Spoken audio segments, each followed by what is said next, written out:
Well, good morning, everyone. Today is Saturday, 28th of September, and this morning we are harvesting our little chili peppers. And I'm trying to pull them off so that they come right out of their stem, like so. See, I want them to come out like that. I guess, I don't know. I haven't grown these kind of peppers right here, but I do know this. They'll be fine because we're going to dry them. These are chili peppers.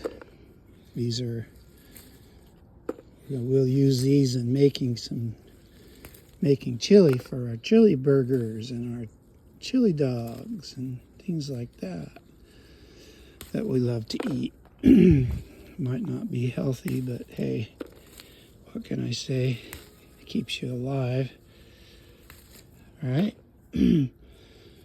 So that's all we're doing here. We will be harvesting our bell peppers, our sweet peppers again once we get a big bunch of them. These guys are red, but they're sweet peppers, and we freeze these because I don't can. I'd love to can, but I'm by myself in this endeavor, so I really don't want to spend the time. Look at that baby.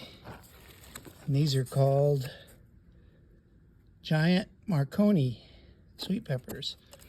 And so we will be harvesting these probably next week. We have the yellow bell peppers that we're growing. Now remember, peppers don't like a heck of a lot of sun. They need sun. I don't remember how many hours a day they need, but it's only probably about 5 or 6 hours a day they need full sun, and not in the afternoon. So my sun comes up at this location, comes up right over there, it goes over and right over there, and when it gets right over there, that's the hottest part of the day, and that's when the house helps shade these peppers. So peppers they don't like that scalding sun, and they just don't do well with that scalding sun. So if you're going to grow peppers, put them in an area where they're going to get shade in the afternoon. That's what I suggest. And when you learn how to grow peppers, they are so delightful. Oops, look at there, that one just fell off. I guess these are ready to be harvested. Anyway, so look at that. See this, and these peppers right here will turn orange. And that's what I try to do, is leave them on there until they turn orange and go from there. But here we are harvesting our little peppers. Kind of a pain. I think next year I'm going to try to get me some big chili peppers that we'll be making our chili with.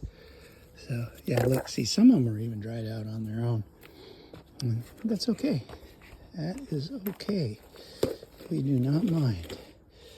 So yeah, just go along here and grab them like that, pull up, and any of them that's got any color to them,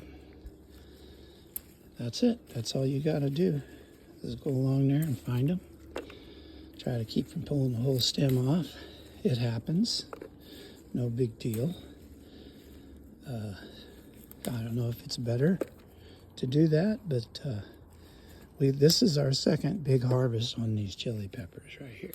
So we are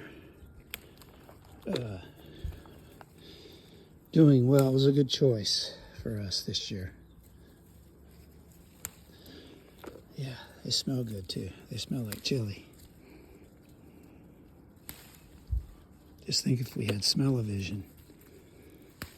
I remember back in the 70s, they claimed, yeah, someday we're going to have smell-o-vision, where you'll be able to smell all of the things that are happening. Well, it's burned rubber from cars burning out, or a wonderful meal-cooked turkey dinner or steaks or whatever. You'll be able to smell it.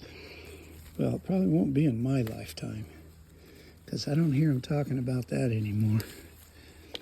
Anyways, so here's this. This is awesome. These are sweet peppers also. These are the same kind as these right here. These right here. And these right here are called lunchbox reds. And they're a sweet pepper. And you can treat all of these peppers like perennials.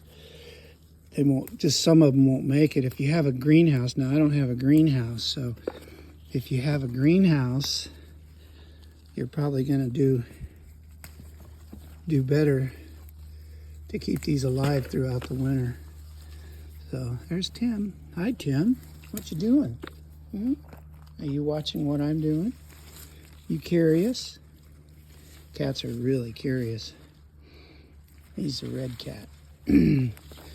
So we got so many cats because our little cat that our daughter brought for her mom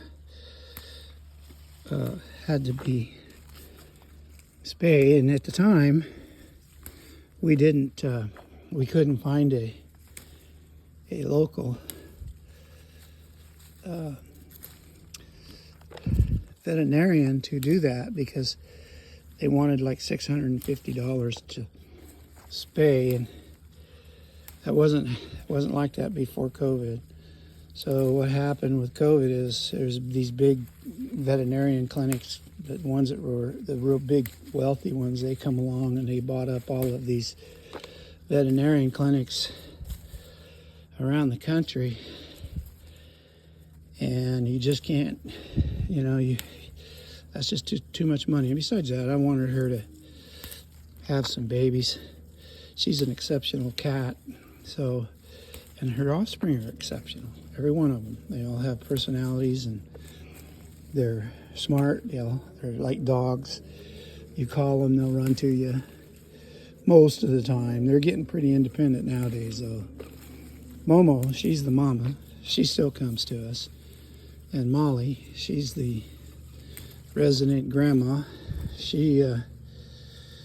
Grandma cat. She just showed up one day started living under our shed, so she was looking pretty rough, so we started feeding her. And she had so I took her to the vet, and that was one of the reasons that we started looking for other veterinarians, and they charged me $650 for just telling me that she's got an infection in her mouth. Gave me some antibiotics and said $3,200 to do the surgery to get that out of her. Well, guess what?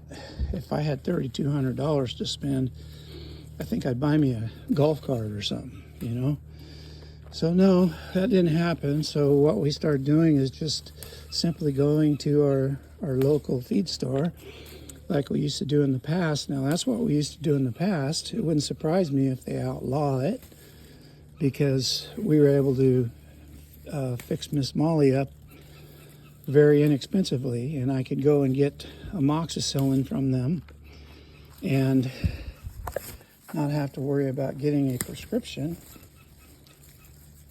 So it's really, it was all, that whole thing with COVID was just one great big old scam, and we got suckered.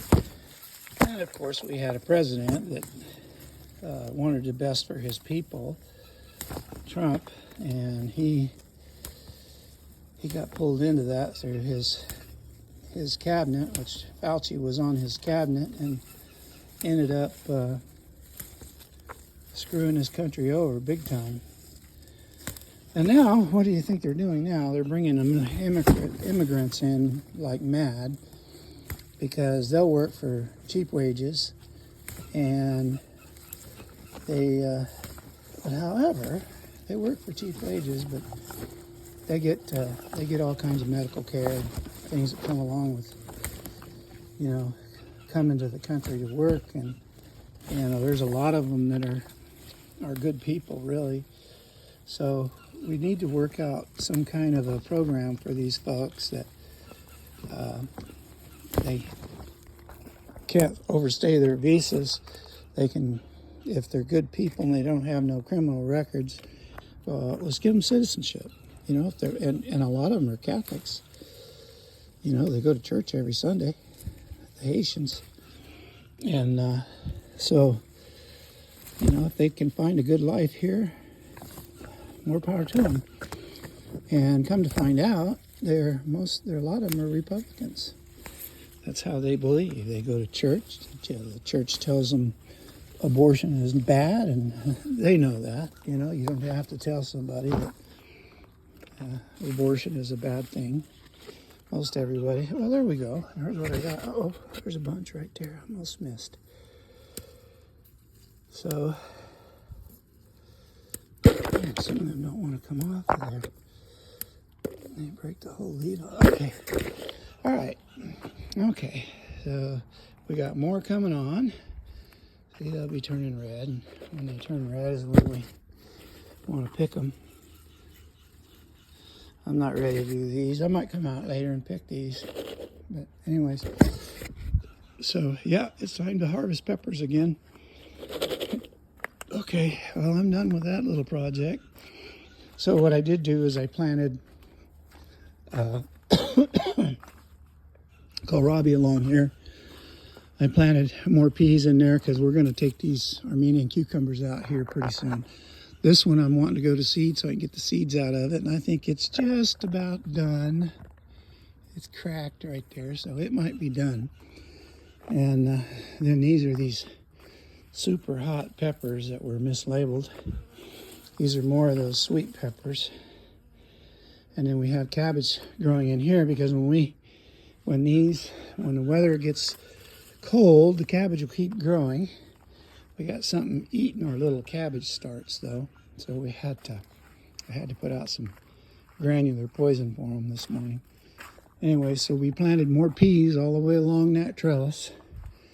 Planted more over there in that bare spot. We are going to put another trellis over right here to facilitate those peas. We grew peas last year and they grew all the way through the winter, and we were able to harvest and shuck the shells, and we got ourselves about, 2 pounds of peas? So that's a pretty good amount of peas. So I am going to try to make some split pea soup with it. I love that split pea soup. So we planted more kohlrabi right along this edge right here, all the way down to here. This is our cabbage. We have something eating it, so we did put out a little bit of that granular poison for them, whatever those little creepy critters that been eating on our plants. So anyways, that's all for today. Whoops. Anyway, so we are going to be pulling those cantaloupes out and opening that up for the cabbage that we got planted there. And in the meantime, we are going to plant some kohlrabi along the back edge of that. So we have plenty of time. We probably won't have a frost until November. And so I have to look it up. I know it's quite late. So I think our last frost in spring is in April. Anyway, and these guys just keep growing. These cherry tomato vines just keep going, man. Anyways, well, okay. Thanks for watching. We got more coming up, hopefully. See you later.